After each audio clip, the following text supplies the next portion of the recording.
አትናቴዎስ መስቀሎስ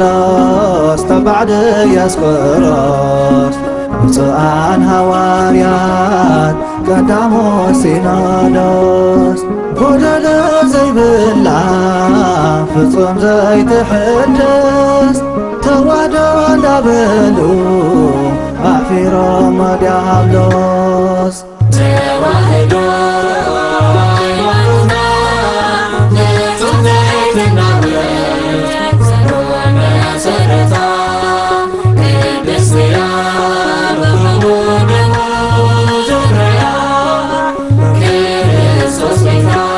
በስመ አብ ወወልድ ወመንፈስ ቅዱስ አሐዱ አምላክ። በስመ አብ ወወልድ ወመንፈስ ቅዱስ አሐዱ አምላክ።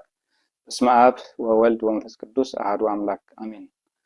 በመጀመሪያ ለባህሪ እግዚአብሔር አምላክና ክሳብ ልዕለ ህዝቢ ስለዝሓለወና ክብርን ምስጋናን ንዑ ይኹን። ናይ ኩሎም ቅዱሳን ጸሎት በረኸት ረድኤት ኣይፈለየና። እግዚአብሔር አምላክና ሰላምን ፍቅርን ሓድነትን ክህበና ናቱ ቅዱስ ፍቃድ ይኹን። ደጊምና ናይ ሰላም አምላክና እግዚአብሔር ሰላምን ምሕረቱን ኣብ ልዕሊ ኩሉ ምድሪ የፍስስ። ሓራይ እምበር ሎማዓንቲ ከም ፍቃድ እግዚአብሔር አምላክ ንሪኦ ሕፅር ዝበለ ብዛዕባ እዚ ኣጋጢምና ዘሎ ኩነታት ብሓፈሻ ከዓ ንሕና ኤርትራውያን ኣብ ስደት ሽግርና እንታይ እዩ ወይ ድማ ሽግር ኤርትራውያን ብሓፈሻ ክረአ ከሎ እንታይ እቲ ፀገም ህዝቢ ስለምንታይ ዝቃወም ዘሎ ህዝቢ ስለምንታይ እዩ ኣብ ከምዚ ዓይነት ደረጃ በፂሑ ዘሎ ዝብል ሕፅር ዝበለ ክርኢና እቲ ንሪኦ ንሰምዖን ንዛረቦን ከዓ ኣብ ሕልናና ኣትዩ ንሕልናና ክንሰምዖ መን ይኹን ምን ብዘይገድስ ስለ ሓቅን ኣጎኒ ሓቅን ኣጎኒ ርትዕን ክንከውን ናይ ኣምላኽና ቅዱስ ፍቃድ ይኹን። ሓራይ እዚ ሕጂ ዘቕርቡ ሓሳባት ካብዚ መፅሓፍ በርገድ ንሓመዱ ኣይኒ ግሰን ንዓዱ ካብ ዝብል ካብ ገጽ 202 ጀሚሩ ዘሎ እዩ። ምናልባት እዚ ኣብ ዝሓለፈ ግዜ ጠቂሰ ነይረ በርገድ ንሓመዱ ኣይኒ ግሰን ንዓዱ ዝብል ምናልባት እዚ በርገድ ንሓመዱ ዝበሃል ህዝባዊ ማዕበል እዩ። እቲ ማዕበል ወይ ድማ እቲ ዘሎ ኪለት ናይ ህዝቢ ከዓ ህርመት ናይ ህዝቢ ሓሳብ ናይ ህዝቢ ርእይቶ ኣብ ባይታ ዘሎ ጉዳይ ከዓ ብማንም ተሰቢኹ ብማንም መማለዲ ተቐቢሉ ወይ ድማ ተደናጊሩ ዝግበር ነገር ኣይኮነን። እዚ ህዝቢ እዚ ኣብ ታሪክ ዝሰምዖ እውን ኣይኮነን። ብኣካል ዝጋጠሞ ዝነብረሉ ዘሎ ዝፈልጦ ውዑይ መድረክ ስለ ዝኾነ ወይ ድማ ዝፈልጦ ህይወት ስለ ዝኾነ ብዛዕባ ዝፈልጦ ይዛረብ ዘሎ ብዛዕባ ዝፈልጦ ይጠልብ ዘሎ ብዛዕባ ክኸውን ኣለዎ ኢሉ ዝኣምነሉ ክኸውን እውን ዝግብኦ ዝነበረ እዩ ዝዛረብ ዘሎ። ስለዚ ምስ ማንም ውልቀ ሰባት ይኹን ሃገራት ይኹን ካልእ ዝተሓሓዝ ነገር የብሉን። ኤርትራዊ ኣብ ዓዱ ከቢሩ ክነብር ስለዘይከኣለ ኤርትራዊ ኮይኑ ኣብ ስደት መከራን ሽግርን ዝነብር ዘሎ ዝካየድ ዘሎ ህዝባዊ ተቃውሞ ወይ ድማ ህዝባዊ ማዕበል እዩ። ሓራይ ሕልፍ ኢልና እምበር ሕፅር ዝበለ ካብቲ ብዙሕ እዚ ህዝቢ እዚ ምክንያት መቃወሚ ዝኾነ መበገስ እንታይ እዩ ዝብል ቀፂልና ክንሪኢና። ተቀዳማይ ፍትሒ ስለዝሰኣነ እዩ። ህዝቢ ኤርትራ ኣብ ስደት ዘሎ ምናልባት ኣብ ዓዲ ዘሎ ቃወሚ ይኽእል ነይሩ፣ ግን እቲ ናይ ስርዓት ሓዛ ብጭቆና ብዝተፈላለየ ኣጋጣሚ ኣሲሩ ስለዝሓዞ ናይ መቃወሚ መሰል የብሉን፣ ዕድል የብሉን፣ ባይታ የብሉን። ዝስደት ዘሎ ህዝቢ ግን ዝያዳ ባይታ ኣለዎ፣ ዕድል ኣለዎ። ካብቲ ስርዓት ብዝተወሰነ ርሕቀት ርሒቁ ስለ ዘሎ እቲ ዘቃወሞ ዘሎ ነገር ንኽቃወም ብዘይ ፍርሒ ብዘይ ራዕዲ ብዘይ ማእሰርቲ ብዘይ መጭቆይቲ ቦታን ዕድልን ግዜን ረኺብ ዘሎ እዩ ማለት እዩ። ስለዚ ፍትሒ እዩ እዚ ህዝቢ እዚ ዝቃወሞ ዘሎ ምክንያት ፍትሒ ስለዝሰኣነ። ፍትሒ ክበሃል ከሎ ንነዊሕን ሰፊሕን ኣምር ምዃኑ ውርዲ እዩ። ፍትሒ ክንብል ከለና ነዊሕ ሰፊሕ ረቂቕ እዩ ማለት ምፅኢልካ ዝድምደም ነገር ኣይኮነን። እንተኾነ እዚ ኤርትራዊ መንእሰይ ዝሰኣኖ ፍትሒ ኣብ ኩሉ ኩርናዓት ዓለም ክህሉ ዘለዎ መሰረታዊ እዩ። ብዙሕ ምዃን ወይ ድማ ዝተራቐ ፖለቲከኛ ምዃን ዝሓትቱን ኣይኮነን። ስለዚ ፍትሒ ስኢኑ ማለት ናይ ምንባር ናፅነት እዩ። ብውልቂ ይኹን ብእኩብ ብሃገር ደረጃ ስለዝተኸልከለ ናይ ፍትሒ መሰሉ ስለዝተዓፅወ ሰብ እዚ ኣብ ዓለም ዘሎ ወዲሰብ ኩሉ ክረኽቦ ዝግብኦ መሰረታዊ ናይ ፍትሒ ባይታ ወይ ድማ ናይ ፍትሒ ኣምር ክፍፅም ስለዘይከኣለ እዩ። ክፍፀመሉ ስለዘይከኣለ ዕድል ስለዘይረኸበ እዩ። ፍትሒ ክንዛረብ ከለና እሞ ከዓ ብዛዕባ እቶም መሰረታውያን ክትግበሩ ይድኣ ዘለዎም እምበር ሓተታ ዘድልዮም ነገራት ኣይኮኑን። መሰረታዊ ክግበር ዝግብኦ እዩ፣ ግን ኣብ ኤርትራ ኣይተገብረን። ኤርትራዊ መንእሰይ ወናነ ነፍሱ ክኸውን ኣይከኣልን እዚ ማንም ዝውሕዶ ኣይኮነን ማንም እውን ክረትዕ ዝኽእል የለን ከምቲ ሜረት ርስቲ ናይ ደቂ ሃገር ብሓይሉ ገቢቱ ሜረት መንግስቲ እዩ ኢሉ ሓረስቶት ጥራይ ኢዶም ዘትረፎም ኣብቲ መሰረታዊ መሰል ወዲ ሰብ እውን ጥራዩ ከም ዝሰርሕ ገይርዎ ኤርትራዊ መሰረታዊ መሰል ወዲ ሰብ ተሓዲጉ ጥርሑ ከም ዝሰርሕ ኮይኑ በዚ ምክንያት ከዓ ይቃወም ኣሎ እቲ ስርዓት ኣብ ዝደለዮ ድላይ እዩ ዝገብሮ ተኣሲሩ ስለምንታይ ተኣሲሩ ሓትት ኣይፍቀዶን ምክንያት መእሰሪ እውን ኣይንገሮን ብዘይ ክሲ ይእሰር ብዘይ ፍርዲ ከዓ ይሕየር ስለ ርእሱ ክቆማሉ ዝኽእላ ትካላት ፍትሒ የለዋን ሓደ ሰብ ተኣሲሩ ተጨውዩ ተበዲሉ ስለቲ ሰብ ጠጠው ኢለን ስለቲ ሰብ ክቆማ ዝኽእላ ኣካላት ፍትሒ ትካላት ፍትሒ ኣብ ኤርትራ የለዋን እታ ስማዊት ሚኒስትር ፍትሒ ብዝብል ስም ትፅዋዕ ሚኒስትር እውን ልክዕ ከም ፅላሎት እያ ኣብ ኤርትራ ዘድንቕ ነገር ሚኒስትር ፍትሒ ዝበሃል ሓደ ሚኒስትር ኣሎ ወይ ድማ ሓደ ሚኒስትር ኣሎ ንብዙሕ ዓመታት ፎዚያ ሓሽም ትመርሖ ነይራ እዚ ሚኒስትር እዚ ልክዕ ከም ፅላሎት እዩ ስም ጥራሕ እዩ ዘለዎ ዝኾነ ይኹን ናይ ፍትሒ ነገራት ኣብ ባይታት ገይሩ ወይ ድማ ሰሪሑ ኣይፈልጥን ምክንያቱ ሚኒስተር ኮይኑ ዝቀውም ወይ ድማ ሚኒስትር ፍትሒ ዝቀውም ነቶም ደቂ ሃገር ብፍትሓዊ መገዲ ወይ ድማ ብትካላዊ መገዲ ስለ ፍትሒ ጠጠው ንምባል እዩ ስለዚ እዚኣ ሚኒስትር ፍትሒ እትበሃል ሚኒስትር ናይ ኤርትራ ፅላሎት እያ ብስማያ ትፍለጥ እምበር ንፍትሒ ዝቆመት ኣይኮነትን እዚ እውን ኩላትና ንፈልጦ ኢና ኩሉ ኤርትራዊ ዝፈልጦ እዩ ዝነበረሉ ዘሎ ካብ ዝተሓተ ግለሰብ መደበር ፖሊስ ናይ ከባቢን ናይ ከተማታትን ኣብያተ ፍርዲ ፍትሒ ደቂ ሃገር ከውሕሳ ኣይተረኣያን ካብ ዝተሓተ ውልቀ ሰብ ታራ ወታደር ኮይኑ ክሳብ ቤት ፍርዲ ዘሎ ኣካል ናይ ውልቀ ሰባት ውሕስነት ወይ ድማ ናይ ደቂ ሰባት ፍትሒ ከራግፅ ኣይተረኣያን ብዓብይኻ እቶም ወሰንቲ ኣካላት መንግስቲ ማለት ሓጋጊ ፈጻሚ ፈረዳ ኣካል ሃገራዊ ባይቶን ካቢነ ሚኒስትራትን ዕላው ዘይኮነ መንገዶም ህልውንኦም ኣብቅዕ እዚ ናይ ፍትሒ ነገር ኣብ ኤርትራ የለን ስለዚ ህልውንኦም ዕላው ዘይኮነ ነገር ኣብቅዕ ምናልባት ገና ተምሃሮ ኤሌመንታሪ ናባታ እናሃለና ካብ ብተግባር ብሓፈሻ ፈልጠት ኢና ንፈልጦ እዚ ኣካላት መንግስቲ ዝበሃል ሓጋጋ ኣካል ፈጻሚ ኣካል ፈራዳ ኣካል ዝበሃል ባይቶ እውን ነይሩ ካቢነ ሚኒስትራት እውን ነይሮም ካብቲ ዘሎ ሕጂ ይሓይሽ ነይሩ ስሙ ነይርዎ ግን ዕላው ዘይኮነ እዞም ኣካላት እዚኦም ከዓ የለውና ሰዓት ህዝቢ ኤርትራ ናተይ ዝብለን ናይ ፍትሒ ማሕበራት ስለ ህዝብን ሃገርን ክቀውም ዝኽእል ሃገራዊ ባይቶ ኮነ ካቢነ ሚኒስትራት የብሉን ህዝቢ ኤርትራ ሓንቲ ነገር ዝፈልጥ ንሳ ከዓ ይጭቆንን ይርገፅን ከም ዘሎ ኣብ ትሕቲ ፍጹም ወተሃደራዊ ምልኪ ወዲቑ ከም ዘሎ ከዓ ይፈልጥ እዚ መንእሰይ ካብታ ደሙ ዝኸፈለላ ዝሰንከለላ በብዕድሙኡን በብእዋኑን ከም ሓደ ዜጋ ግቡእ ዝገበረላ ብዓብይ እውን ርስቲ ኣቦታቱ ከም ምዃና መጠን ክነብረላን ውሕስነት ህይወቱን ክረኽበላ ዘይከኣለ ሃገር ተሰዲዱ ዝመፀ ህዝቢ እዩ ናይ ውሽጢ ሃገር ፍትሒ ምስኣን ክኣክል ከዓ ኣብ ስደት ደድሕርኡ ስዒቡ ንዘለዎ ወፅዓ ዝኽሕድ ንፍትሒ ምስኣኑ ዘነኣእስ ብስም ፌስቲቫል ዝኽየድ ኪደት ምቋሙ ኣበሳ ይብሉ ስለዚ ዝመንእሰይ እዚ እዚ ልዕሊ ዝተገልፀ ነገር ሲኢንዎ ከበቀ ነዚ ሲኢኑ ኣብ ስደት ወፂኡ እንዳሃለወ ነቲ ዝረሳኣኑ ነገር ዘነኣእስ ሽግሩ ዘባእስ ኣብ ስደት ደድሕርኡ መፂኡ ንዘጨንቆን ዘሳድዶን ኣካል ምቋሙ ኣበሳ ይብሉ እዚ መንእሰይ ፍትሒ የድልዮ እዩ ወ ሃገር ብወታደራዊ ምልኪ እናተገዝአት ብዘይ ሕጋዊ መስርሕ ንገዛእ ርእሱ ሕጋዊ ገይሩ ዝገዝእ ስርዓት ኣይኮነን ፍትሕን ሕግን ኣብ ኤርትራ የለን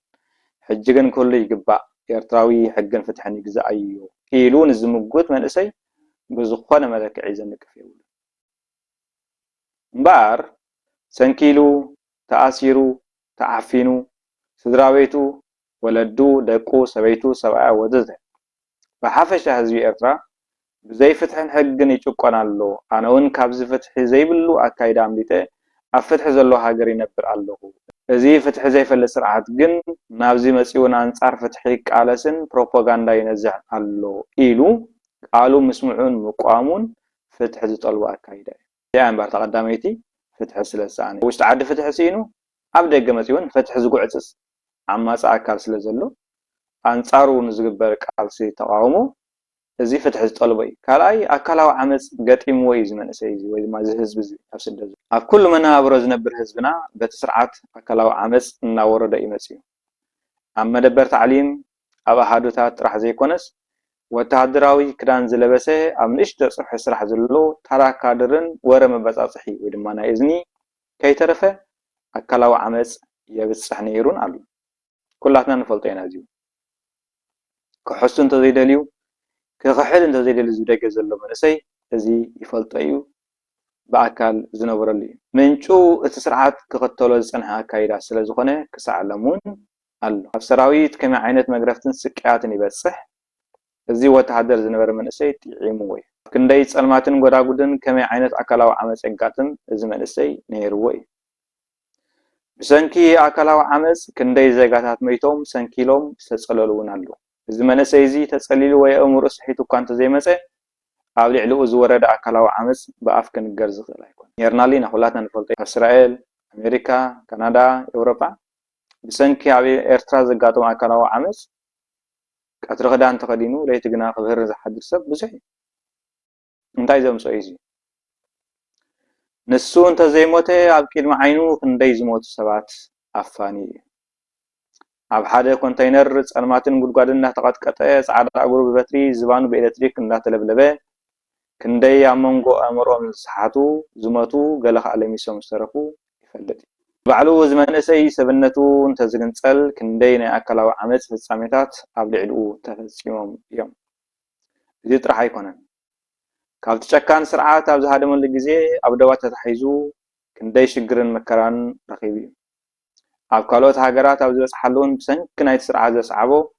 ኣብ ሲናን ሰሃራን ኣብ ልዕሊኡ ዝበፅሐ ኣካላዊ ዓመፅ ውሒዱ ድዩ ኣይወሓደ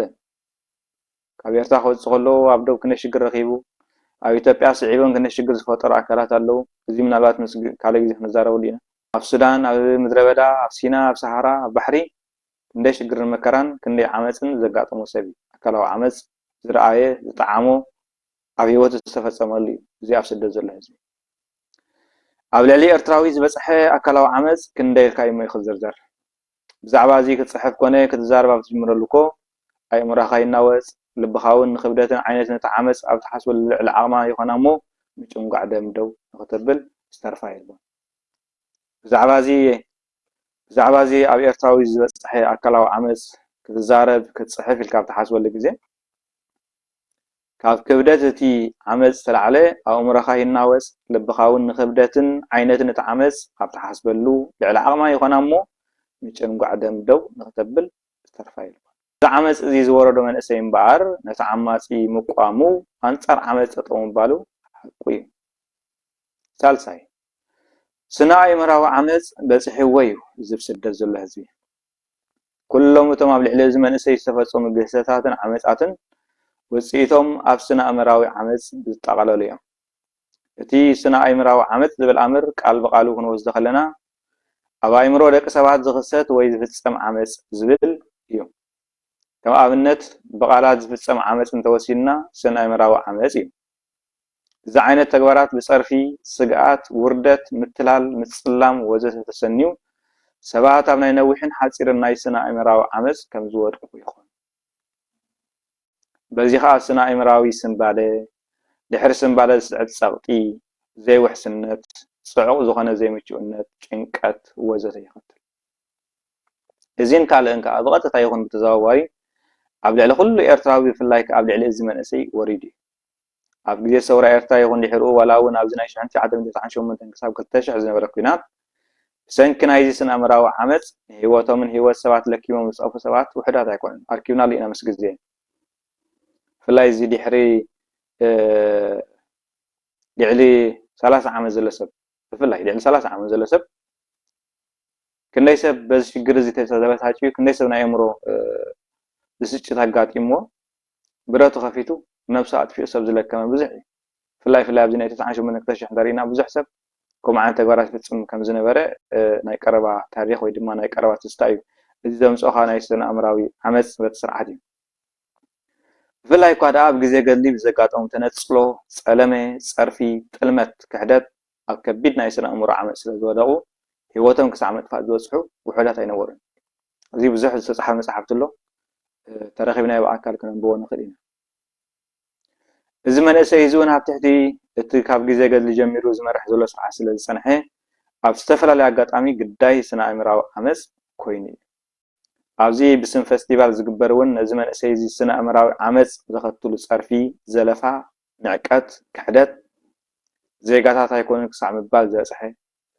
ትግረዎት እዮም፣ ወያነ እዮም፣ ላህጃ ትግርኛ ኤርትራ ዝፈልጡ እዮም፣ ላህጃና ከም ላህጃና ዘለዎም እዮም ተባሂሉ ክሳዕ ጥልመት ክሳዕ ክሕደት ዝኸደ ኪደት እዩ። ስለዚ ንዕቀት፣ ክሕደት፣ ጥልመት ብደሙን ብዓፅሙን ብጉልበትን ብኣእምሮን ንሃገር ዝደኸመ ወለዱ፣ ኣሕዋቱ፣ ቤተሰቡ ብሓፈሻ መላእ ወገኑ ንዓመታት ከርተት ዝብሉላ ዘለውን ተኻሒዱን ተጠሊሙን እዚ መንፅር ከዓ እዚ መንእሰይ ንኽበሳጮ ምቹእነት ንኸይስምዖ ረጊእን ቀሲኑን መዓልታዊ ሂወቱ ከይመርሕ ክሳዕ ነፍሱ ምጥፋእ ዘብፅሕ ናይ ስነ ኣእምራዊ ዘይርጉእነት ክህልዎ ክሳዕ ሎሚ ብመደብ ተሰሪሐሉ እዩ።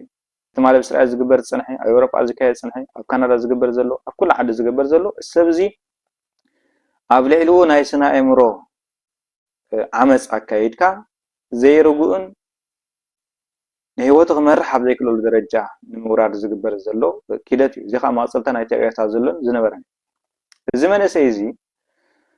ነዚ ተግባር ብኸመይ ይፃወሮ? ስለ ኣብ ልዕሊኡ ዝተፈፀመን ዝፍፀም ዘሎን ናይ ስነ ኣእምሮ ዓመፅ ምክልኻሉን ሕጋዊ መስርሕ ምኽታሉን ኣማራፂ ዘይብሉ ኣማራፂ እዩ ተተባሃለ ዝወፀ ነገር የብሉ። ምናልባት ፆታዊ ዓመፅ ክበሃል ከሎ ብቐጥታ ፆታዊ ነገር ምፍፃም ጥራሕ ዘይኮነ ስግኣት ምፍጣር ንባዕሉ ሓደ ኣካል ፆታዊ ዓመፅ ንኽፍፀሞ ወይ ድማ ንኽጋጥሞ ዝስግእ እንተኮይኑ ዘስግእ መድረክ ዝፍጠር እንተኮይኑ ከምኡ ከዓ ብዓብዩ ብኣካል ዓመፅ ዝበፅሖ እንተኮይኑ ፆታዊ ዓመፅ ንኽፍፀመሉ ምፍራሕ ናይ ፆታዊ ዓመፅ እንትርአ ኣሎ ኮይኑ እዚ ብጥቕልሉ ፆታዊ ዓመፅ ተባሂሉ ዝድምደም እዚ ተግባራት እዚ ብፍላይ ኣብ ልዕሊ ደቂ ኣንስትዮ ክፍፀም ዝፀንሐ ተግባር እዩ። ነዊሕ ከይከድና ኣብ መደበር ተዓሊምን ኣብ ኣሃዱታትን ዝተፈላለዩ ሓለፍትን መኮነናትን ኣብ ልዕሊ እተን ሃገር ክከላኸላ ወይ ድማ ሃገራዊ መርመራ ዛዚመን ነተዓሊም ዝወረዳ ደቂ ኣንስትዮ ኣካላዊ ዓመፅ ፈፂሞም እዮም። ሃገራዊ ምርመራ ወይ ድማ ናሽናል ኤግዛም ማትሪኩሌሽን ዝበሃል ኣብ ሃይስኩል 11 ክፍሊ ጌርካ ሳዋ ምስ ወረድካ ድሕሪ ናይ ሳዋ ናይ 3-4 ወረዳ ተዓሊም መስከረም ነጥቢ ንገረካ ኣብዚ ደቂ ኣንስትዮ እንታይ ኮይነን ሰንቢደን ክሳዕ ዝወድቃ ዝኾና ስለምንታይ ዝጭነቃ ተተባሂሉ ልክዕ እተን ነጥቢ ዘየምፃእ ደቂ ኣንስትዮ መመሪፆም ደስ ዝበሎም መመሪፆም ናብ ዝተፈላለዩ ቤት ፅሕፈታት ይምድብዎ። ናብ ሰራዊት ዝኸዳ እውን ከምኡ ዓይነት ሽግር የጋጥሞ። ስለዚ ደቂ ኣንስትዮ እዚአን ፆታዊ ነገር ክፍፅማ እንትርአ ዘይደልየን ፍቃደኛታት ዘይኮይነን ወይ ድማ ነቲ ምፍራሕ ሓሊፈን ተቢዐን እንትርአ ቆይመን ኣካላዊ ዓመፅ ኣብ ልዕለን ይካየድ፣ ናይ ስነ ኣእምራዊ ዓመፅ ኣብ ልዕለን ይካየድ፣ ብዙሕ ግፍዕን ሽግርን ኣብ ልዕለን ይካየድ። ስለዚ ብዙሓት እውን ተጨኒቐን ፈሪሐን ርዒደን ተገዲደን ኣብ ልዕለን ስጋዊ ዓመፅ ፆታዊ ዓመፅ ተፈፀመን ደቂ ኣንስትዮ ውሕዳት ኣይኮነን። ንባዕሉ እዚ ሕብረተሰብ ኣብ ኤርትራ ዘሎ ኣብ ሳዋ ዝበፅሐት ጓል ኣንስተይቲ ክምርዖ ዘይደፍር ወይ ድማ ንመርዓ ደፊኡ ዘይከይድ ንምንታይ ተባሂሉ ሓደ ዝግበር ፕሮፓጋንዳ ኣብ ልዕሊኡ እውን እተን ደቂ ኣንስትዮ ብዙሕ ዓመፅ ይበፅሐን ስለ ዝነበረ እቲ መንእሰይ በዛ ዓመፅ እዚ ሓሊፋ ንዝመፅእ ጓል በዓልቲ ቃል ኪዳኑ ወይ ድማ ሰበይቲ ትከውን ድሌት የብሉ። ምናልባት እዚ ኣብ ዘይምርዳእ ዝተበገሰ እዩ። ነተን ደቂ ኣንስትዮ ክሕግዘን ይግባእ ነይሩ። ካልእ ክግበር ዝግብኦ ነገር ብዙሕ ነይሩ። ግን እዚ ነገር እዚ ኣብ ዝና ንሰምዖ ዝነበርና ንሕና እውን ከይተረፍና ዘርከብናሉ ግዜ ካበይ ዝነቐለ እንተተባሂሉ ብኣካል ዘጋጥመ ዝነበረ ፆታዊ ዓመፅ ሰባ በፃሓት ዝተመልሰት ወይ ድማ ድሕሪ ሰባ ወታደር ዝኾነት ዕቲ ጓል የላን ዝበሃሉ ዝነበረ ኣጋጣሚታት እዘን ደቂ ኣንስትዮ እዚአን እርኑባት ውርዝያት ስለዘይኮና ዘይኮነስ ኣብ ልዕሊአን ብዝፍፀም ዝነበረ ዓመፅ ግና እቲ ንሶም ዝፍፅሞ ዝነበሩ ስጋዊ ዓመፅ ነተን ደቂ ኣንስትዮ ከም ዝፈፀሞ ጌርካ ስመን ናይ ምብላል ፕሮፓጋንዳ ይስራሕ ስለ ዝነበረ እዩ። ዝኩሉ ተግባራት ኣብ ልዕሊ ደቂ ኣንስትዮ ጥራሕ ዘይኮነ ደቂ ተባዕትዮ መንእሰያትን ወለድን እውን ኣብቲ ቦታ ዝነበሩን ዝሰምዑን ስለ ዝኾኑ በዚ መንፅር ዓመፅ ናይተን ደቂ ኣንስትዮ ኣብ ልዕሊ ሕብረተሰብ ዝተፈፀመ ዓመፅ እዩ። ኣብ ውፅኢቱ ከዓ ንኩሉ እቲ ፍትሒ ዝደሊ ኣንፃር ዓመፅ ጠጠው ዝብል ሕብረተሰብ ኣብ ኣእምርኡ ብኣጋ ዘይወፅእ ስምብራት ኣሕዲሩሉ እዩ። كمي قالت عميسة مسياتو حفتت عميسة مسياتو وغنو إرتاويت مسؤو أفسراوي زلا تعليم زلا أستفاد على قطعم زلا كتعمل زرعي كتبدل زرعي كتبتبك زرعي إذا عمس زين عون عمس لازخنة نقولتي ناي قرابة تسوي يكون أبت زرع زلو أو أي مرؤو زي وصل سنبرات كوينو زنبر زلو صاحجي إذا حدا خابتي بتسرح الزكاة زلا عمسي بعضي خاطر ناي تعمس قداز زخنة ذيك أنستيو بزي مدبنا ولاد بسحة قعزة هوتن كم زابل كاف سبن حرد سبن تنصلق سمعن تسفا قريت ان غزا ارسن كسامت فا زصحن ፍጻሜታት ኮይኑ እዩ ዘሎ በረኻታት ሲናይን ሊብያን ዝተዓመፃ ደቂ ኣንስትዮ ውፅኢት ናይቲ ኣብያታ ዘሎ ስርዓት ምዃኑ ከመይ ኢሉ ክዝንጋዕ ይከኣል ፆታዊ ዓመፅ ክበሃል ከሎ ብዛዕባ ኤርትራ ጥራሕ ኣይኮነን ዘሎ ካብ ኤርትራ ምስ ወፃ ዘጋጥመንን ውፅኢት ናይቲ ብኤርትራ ዘሎ ስርዓት ስለ ዝኾነ ኣብ መገዲ ዘጋጥመን ኣብ ኢትዮጵያ ኣብ ሲናይ ኣብ ሱዳን ኣብ ሊብያ ኣብ ዝተፈላለየ ኣጋጣሚ ፆታዊ ዓመፅ ዘጋጥመን ደቂ ኣንስትዮ ክርስዕ ኣይከኣልን እዚአን ከኣካል ናይዛ ስደት ዘሎ ሰንኪ ኣብ ጉዕዞ ስደት ዝበፅሐን ፆታዊ ዓመፅ ኣደዳ ሕማምን ናይ ኣእምሮ ጭንቀትን ዝኾና ኣብ ቦታቶም ዘይፍለጥ ውላድ ሒዘን ዝነብራ ወገናትና ብዙሓት እየን ኣብ እስራኤል ናብነት ተዳኺልና ኣብ በዓል ሃይፋ ዝበሃል ከምዚ መዕቆብ ዓይነት ካምፕ ኣሎ መብዛሕትአን ዝተዓመፃ ስነ ኣእምራዊ ሕማም ዘጋጠመን ዝተጨነቃ እየን እዚአን ኩለን ገሊአን መን ምዃነን ኣይፈልጣን ብዙሕ ፀገም ዘለዎን ደቂ ኣንስትዮ ኣብ እስራኤል ኣሎ ገሊአን እውን ኣእምሮአን ድሓን ኮይነን ካብ ሰብ ዝተገለላ ብዙሕ ግዜ ጭንቀት ዝነብራ ብዙሕ ኣብ ሰብነተን ስምብራት ዘለዎን ብዙሓት ወገናት ኣለዋ ብሓፈሻ ክሪኦ ከለካ ድምር ናይቲ ኤርትራ ዘሎ ስርዓት እዘን ደቂ ኣንስትዮ እዚአን ካብ ኤርትራ ምስ ወፃ እውን ፀታዊ ዓመፅ ኣጋጢምዎን ኣብ ስደት ዝነብራ ዘለዋ እዘን ወገናት እዚአን ምስ ሕብረተሰብ ተዋሂደን ንክነብራ ናይ ኣእምራዊ ይኹን ቁጠባዊ ሓገዝ ክገብረለን ዝፈትን ኣካል እኮ ኣይተረኸበን ሎሚ ኤምባሲ ዝብል ንህዝቢ ዝርብሽ ንህዝቢ ዘፈላለዩ ንህዝቢ ዘናውዝ ዘሎ ናይ ቁጠባ ይኹን ናይ ስነ ኣእምሮ ሓገዝ ንክገብረለን ፃዕሪ ኣይካይድ ኣብቱን ወገኑን ኣብ ቅድሚ ዓይኑ ፀታዊ ዓመፅ ክበፅሓ ዝተዓዘበ መንእሰይ ኣብ ዝነበሮ ቦታ ኮይኑ ነዚ ዓመፅ ዝሰምዐ ወላዲ ሎሚ ከመይ ኢሉ ነቲ ኣብ ሃገርና ማዕርነት ደቂ ኣንስትዮ ኣሎ ዓመፅ የለን እናበለ ዝክሕድ ኣካል ክደግፎን ከንጨብጭበሉን ይሕሰብ እኳ ደኣ እዚ ዓመፅ እዚ ዳግማይ ኣብ ስደት ንክፍፀም ንዘተባብዑን ዘተሓባብሩን ስቕ ዘይምባል ፍትሒ እዩ ኣብ ልዕሉ ይኹን ኣብ ልዕሊ ወገና ዝተፈፀመ ፀታዊ ዓመፅ ብሕጁን ደቂ ኣንስትዮ ብፍላይ ኣብ መደበር ታዕሊምን ድሕሪኡን ከም በጊዕ ፋሲጋ መመሪፆም ግዳይ ፀታዊ ዓመፅ ዝገብርዎን ዘለውን እናፈለጠ ፍትሒ ንኸውፅእ ይቃለስ እምበር ከመይ ኢሉ እዩ መስቕ ክብል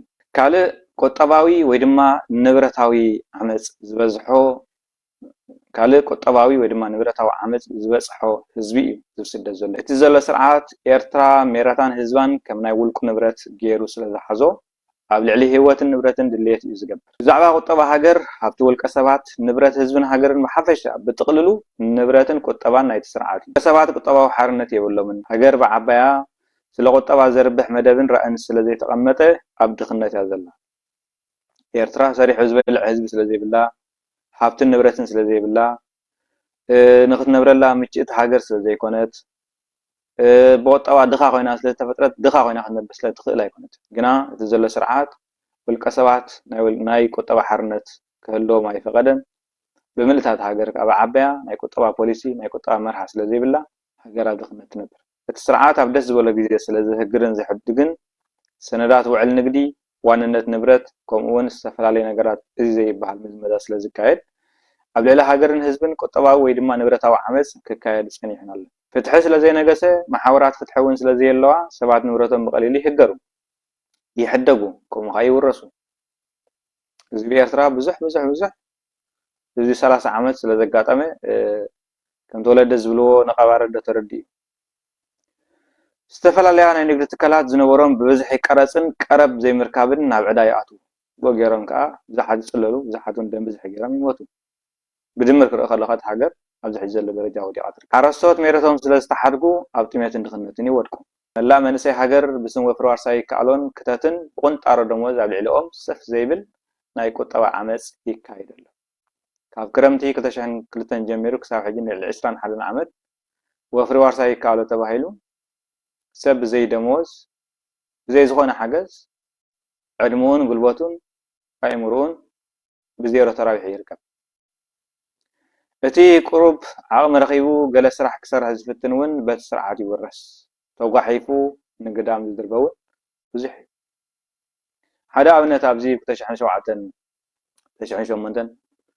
قدامي عملت سيرفيس كنا بحال زبالنا يزوع عن سبا تمدينا وزورنا له أفتش عزنا ورو مهران مسانا قدم يلم استوسنا عملت زمهرو بقال قال ناس درابيتهم حجز أبتي كتما ديرالين استخاري سبات نيرم نلوات حال زبطوا سبات بيمان صقام نايت عدي نايت ختما بزح ما يزلو سلازي كاف سبات ገንዘብ ከፊሎም ክራይ ቦታ ሒዞም ነይሮም ኮሚደረ ዝተፈላለዩ ነገር የፍሪ ነይሮም ኣብቲ ሽዑ ግዜ መጽኦም እቲ ዝነበረ ናይ ዘውዓን ሰብ ሓላፊት ኣብቲ ግዜቲ ሰራሕተኛ መንግስቲ ካብቲ ስራሕን ወፃኢ ዝኾነ ተወሳኺ ስራሕ እንተሰሪሖም ክህገሩ ወይ ድማ ክውረሱሎም ተባሂሉ ሰራዊት ሰዲዶም ናይዞም መምህራን ኣሽሓት ገንዘብ ዝኸፈልሉ ብዕዳት ዝኣተውዎ ሃጊሮም ነቲ ዝነበረ ንብረት ባዕሎም ወሲዶም ንህዝቢ ሸይጦምሉ እዚ ኣካላዊ እዚ ቁጠባዊ ዓመጽ ወይ ድማ ንብረታዊ ዓመጽ ካልእ ዘይተጠቐሰውን ኣበበቱ ብዙሕ ጉዳያት ኣብ ውሽጢ ኤርትራ ይካየድ ነይሩ ክሳብ ሕጂ ይቕፅል ኣሎ ደቂ ሃገር ዝኸፈትዎን ትካላት ዘወፈርዎ ወፍሪ ከመይ ኢሉ ኣሰሩ ከም ዝጠፍአ ኩሉ ሰብ ይዝክሮ እዩ ካልእ እኳ ይትረፍ ወዲ በካሮ እንተሪእና እዚ ንሃገር ሙሉእ ክጠቅም ዝኽእል ንሃገር ሙሉእ ከልምዕ ዝኽእል ዝነበረ ሃብትን ንብረትን ከመይ ገይሮም ነቲ ንብረት ወይ ድማ ነቲ ናቱ ወፍሪ ዚሮ ኣርቢሖም ንሃገር ንዕኡ ብሓፈሻ ኻ ተቆጠባ ነቲ ዓዲ ናብ ባይታ ከም ዝወርድ ከም ዝገበሩ ኩሉ ሰብ ይፈልጥ ካብ ዝተሓተ ናይ ሽቆት ካብ ዝተሓተ ናይ ሸቐጥ ድኳን ወፍሪ ሕብስቲ ጀሚሩ ክሳብ ዓበይቲ ፋብሪካታት ኢደንን እግረን ሒዝወን ይርከብ ሃይስኩልና ተማሃርና ከለና ሻምናይ ተስዓይና ተማሃርና ከለና ናይ መን ባኒ እዩ ናይ እንዳመን ፎርኖ እዩ ተባሂሉ ተማሃራይ ወይ ድማ ህዝቢ ሓፈሻ ዘማሃር ጸሎ ዝነበረ እዩ 4-5 ፈርኖ ኣብ ሓንቲ ድኳን ናይ 4-5 ፈርኖ ኣብ ሓንቲ ድኳን ይመጽእ ስለዚ መሪጽካ ትወስድ ታዝደለኻያ ባኒ ኣብቲ ድኳን ዘጸኒሕኻ ከዓ ክሳብታ ትረኽባ ትኸይድ ስለዚ ከምዚ ነይሩ ዝተወሰነ ግዜ ድሓር ግን ስርዓት ነዚ ዓይነት ኪደት ስለዘየፍቅድ ኩልቲ ናይ ሸቐጥ ድኳናት ይኹን መፍርሒ ብስቲ ይኹን ካልእ ዓበይቲ ፋብሪካታት ይኹን ኩለን ኢደን እግረን ሒዘን ተኾርመን ይርከባ ንሃገር ኮይነን ንኻልእ እውን ክኾና ዝኽእላ ትካላት ጠፊአን እየን ገለ ዕድል ገይሮም ብሂወት ዝተረፉ ኣብ ዝተፈላለዩ ሃገራት ኣፍሪቃ ወፍሪ የካይድሉ ብጣዕሚ ዘሕዝን ነገር ብዙሓት ኤርትራውያን ሰብ ወፍሪ ወይ ድማ ሰብ ትካል ኣብ ኤርትራ ምንባር ስለዝሰኣኑ ኣብ ኤርትራ ዕድል ስለዘይተረኽበ ንሃገራት ኣፍሪቃ ሃብትን ጉልበትን ኮይኖም ዝነብሩ ኤሌክትሪክ ዝህቡ ብዙሕ ትካላት ነቲ ዓዲ ዓብሊሎም ነተን ሃገራት ዝጠቕምዎን ብዙሓት ኤርትራውያን ኣለዉ እዚ እንታይ ዘምፅኦ እዩ ተባሂሉ ናይ ስርዓት ኣብ ልዕሊ ቁጠባን ንብረትን ዘለዎ ዓመፅ እዩ ኤርትራውያን ዜጋታት ኣብ ሃገራት ኣፍሪቃ ኮነ ኣብ ካልእ ክፍለ ዓለማት ምክንያት ቁጠባ ናይተን ሃገራት ዝኾነ ትካላትን ወፍርታትን የካይዱ ከም ዘለው ኩላትና ንፈልጥ ኢና እዚኣቶም ስለምንታይ ኣብ ሃገሮም ወፍሪ ዘይገበሩ ቁጠባ ካልኦት ሃገራት እንዳበልፀጉ ሃገሮም ኣትዮም ንህዝቦም ዘየገልገሉ ንዝብል እቲ ኣብ ኤርትራ ዘሎ ስርዓት ዘስርሕ ስለ ዘይኮነ እዩ ኣርባዕተ ነጥቢ ድሕሪ ናጽነት ክሳዕዚ ቀረባ ዓመታት እንተኾነ ብዙሓት ደቂ ሃገር ገንዘቦም ጠርኒፎም ሃገር ኣትዮም ገሊኦም ጥረ ገንዘቦም ገሊኦም ከዓ ዘሎም ኣፍሲሶም ንዝጀመሩ ወፍሪ መንጢሉ ኣደዳድኽነትን ብስጭትን ገይርዎ ደይሰብ ወፍርን ትካላትን ዝነበሩ ኤርትራውያን ብስውር ተጨውዮም ከም ዘለውን ገለውን ከም ዝተቐትሉን ደቂ ሃገር ንፈልጡ ሓቂ ስለዚ እቶም ሃገር ከልምዑ ህዝቢ ክሕግዙ ሃገር ከበልጽጉ ኢሎም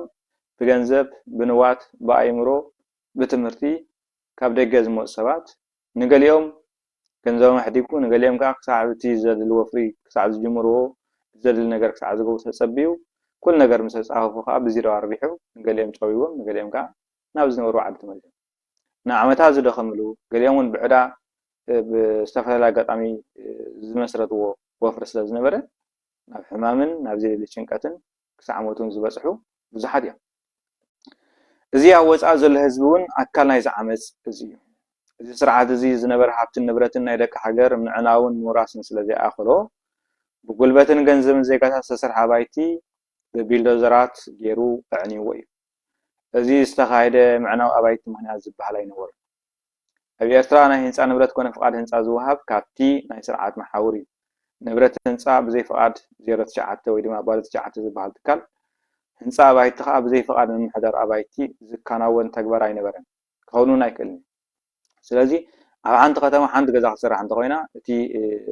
ናይ ኣባይቲ ህንፀት ሓላፍነት ዘለዎ ምምሕዳር ኣባይቲ ዝበሃል ፍቃድ ይህብ سبينتو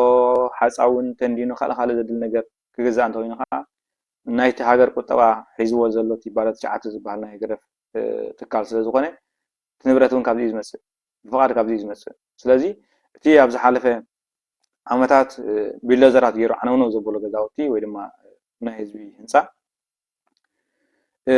ንምዕናው ምክንያት ኣይነበሮን ግና ኣብ ልዕሊ ህዝቢ ቁጠባዊ ዓመፅ ከካይድ ዝደሊ ወይ ድማ ዝብህግ ስርዓት ስለ ዝኾነ ነዚ ነገር እዚ ንምትግባር ጥራሕ ገይርዎ ብከምዚ ኣገባብ ሓሊፉ ዝተሃንፀ ገዛውቲ እምበር ክፈርስ ተገብረ ዋዓ ዘበሎ ምክንያት በዚ መስርሕ እዩ ምሕዳር ኣባይቲ ዝፈቅደሉ ህንፃውን 09 ፈቂዱ ዘምፅኦ እዚ ኣፍልጦ ናይቲ ስርዓት ይትረፍዶ ገዛ ዝኣክል ኣብ ከተማ እዚ እንዳዳርሁን ክሰርሕ ይትኽእል ካብ ኤርትራ ስለዚ ክንዲ ዝኣክል ገዛውቲ ከተማታት ሙሉ ተሃኒፁ